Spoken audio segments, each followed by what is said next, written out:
Good afternoon. Last night in Brussels, I set out Britain's new settlement with the European Union. Mr. Speaker, turning to Brexit. The significance of this It is clear that the decision. government's approach had to change it. But however fair, challenging, legal to seek to work and decisive together to deliver referendum. what the British people voted for. Brexit. We voted out. Just over half the voters were adamant that we leave the EU. But what happens next? What does it mean for the young people who couldn't vote and will have to live through the changes caused by the 2016 referendum? Despite the fact we have not yet agreed on an exit deal or date, the effects of Brexit are already being felt by young European students studying here in the UK.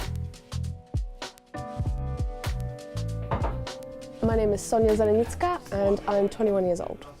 So my permanent home is here in Kent. You know, I've lived in this country for 15 years now. I don't call Poland my home anymore, I call England my home.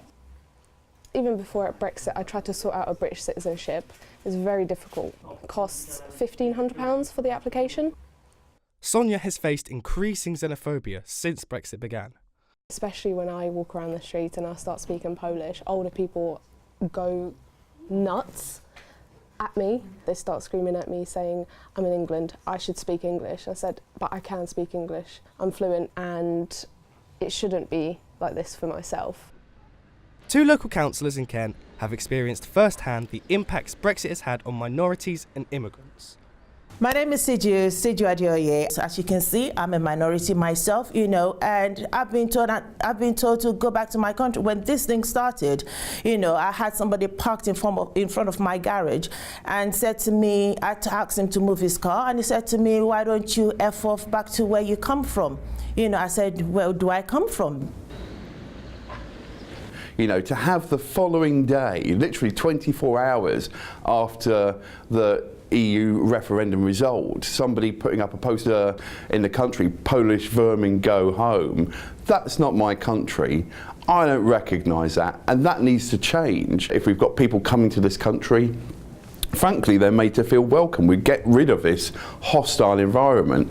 Lots of young Europeans have migrated to the UK to begin their new academic life. Brexit has now put these people in an uncertain situation, and they now face the threat of being forced to leave. Many university students study here, but live back home in Europe outside term time. My name is Vincent Lang and I'm 22 years old.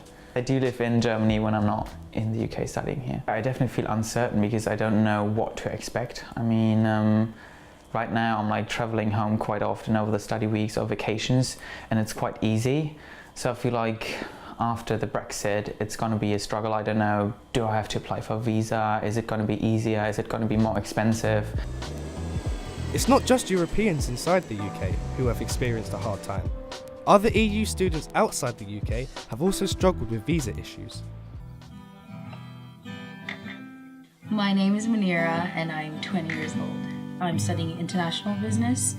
I would call Kenya home because that's where I was born and raised before I left there to come here to the Netherlands.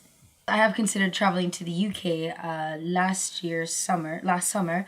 I decided to apply for a visa because my family already is settled there and I don't have a visa because I've never visited the UK before. I sent out an application with all my documents, and when I got the response, they said, sorry, we cannot accept your visa because we assume that you do not have enough funds to sustain yourself during your holiday. And so I was like, okay, maybe then I might be missing financial statements. And I added all my financial statements, and when I had all the information that they required me to have, they still denied my visa the second time because they thought that I was going to stay there longer than I was intended to go work instead of just visiting my family and coming back. And I think it's not about Brexit in general, but the people who are advocating for Brexit that are causing a lot of right-wing people to feel more powerful. Young Leave voters voted to leave because of the dissatisfaction they felt with the EU's immigration policy enforced on the UK, like 24-year-old Ashley from Essex. So 3 years ago, I voted leave. At the time, I recall there was a lot of immigration problems of refugees and illegal immigrants coming in. I do think there was a lack of middle ground. I do agree with a lot of stuff that EU could have done for us, but I still feel strongly of us being an independent country on our own. Tommy Robinson and sort of that kind of group there, they were constantly posting at the time, and they were trying to sort of ramp up their reputation and convince more people to leave simply because of immigration. Much of the Brexit debate took place online, setting a new precedent in the use of online campaign strategies. Some of the, not the official Vote Leave campaign, but some of the other campaigns, particularly Leave.eu, used what some would argue is pretty questionable political tactics, but probably not illegal, and that's the interesting thing. I think we're in a situation where politics is a very dangerous situation of actually people having more than ever more information available, but actually more false information, and that's, you know, the most obvious example of that actually wasn't online. It was on the road, on a bus, on the side of a bus, and that was a big fat lie. But nevertheless, that still had an influence on people's decision to vote Leave. At the moment, with what's going on in Houses of Parliament, same as most people my generation, I'll sort of see things through Facebook and just have an opinion on it myself, and then if something interests me, I will later go into research on that.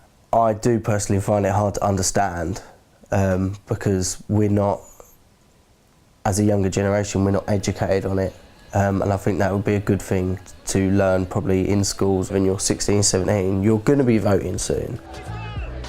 On the 23rd of March 2019, young people took to the streets in the People's Vote March to express their opinions as young Remainers who'd never got a vote. I think like young people are really disenfranchised from the political scene anyway, and I think a really good way to make them engaged and get them involved is to lower the voting age. Specifically, if you involve education. I was 16 when it happened, and I really wanted to vote. I think that they're eligible to vote at the age of 16 because they know what they're doing by then. So when I was 16, I campaigned for votes at 16. I'm now 41. I look a lot older, I know, but I'm still campaigning for votes at 16. They did it for the Scottish referendum, and yet they didn't do it for the Brexit referendum. Hence the sign, because, you know, we didn't have a say in the first place. They are going out there and they are learning about what's going on in our world. They're learning about how we make decisions. I was 17 at the time, so... To be honest, I don't really want to live in a country where borders are more important than people. But symbolically, it's quite tragic. What I would like to say is I'm nearly 77 years of age, and this is the first time I've ever been on a march. It doesn't look like there will be a second referendum happening anytime soon. So what does it mean for Great Britain's future? So think of it as a funnel. Brexit has blocked it up, and there's so much more that needs to be pushed through and sorted out. We need to respect the referendum result, but we need a different approach to negotiations. Now that might mean that Brexit takes another year or two actually. All the older generation took this decision. They will go on, but then what are the younger ones who are out here and who will have to live through the decisions, the consequences that the older people have made on their behalf? I think we are having a revolution, and like people are feeling like they should say something,